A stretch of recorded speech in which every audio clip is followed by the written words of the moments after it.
Hello guys welcome to my YouTube channel सरकारी portal रे आपको स्वागत।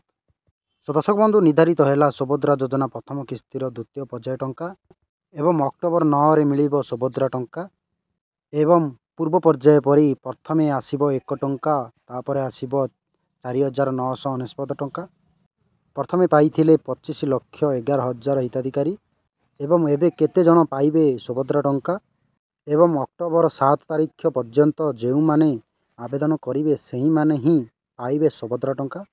तेबे एठी प्रश्न उठुछि जो माने अक्टोबर 8 तारिख पर जो माने आवेदन करेंगे पुणी से ही माने केबे पाइबे प्रथम किस्तिर प्रथम पर्याय टंका। एथर 2000 कोटी प्रोजेक्ट रही। तेबे एठी प्रश्न उठुछि सुभद्रा योजना रे एपरी काहींकी होउछि एवं किछि लोक को टंका मिलुछि एवं आउ किछि लोक को अपेक्षा करने को पड़ुछि।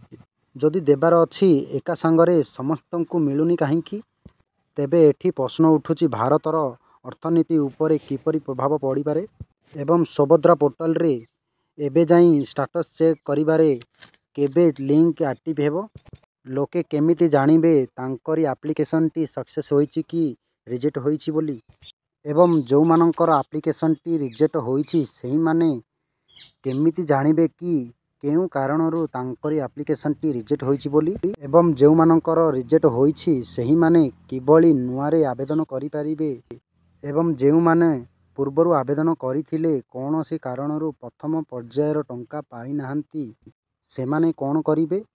ए सब प्रश्नर उत्तर दैछंती मान्यवर उपमुख्यमंत्री प्रभाती परिडा सूचना दैछंती एवं जो माने पूर्वरु आवेदन करिथिले कोनोसी कारणरू सेमानंकु टंका प्रदान होई पारि नाही एवं सेमाने व्यस्तता हुअंतु नाही सेमानंकु मिलिबो सुभद्रा टंका।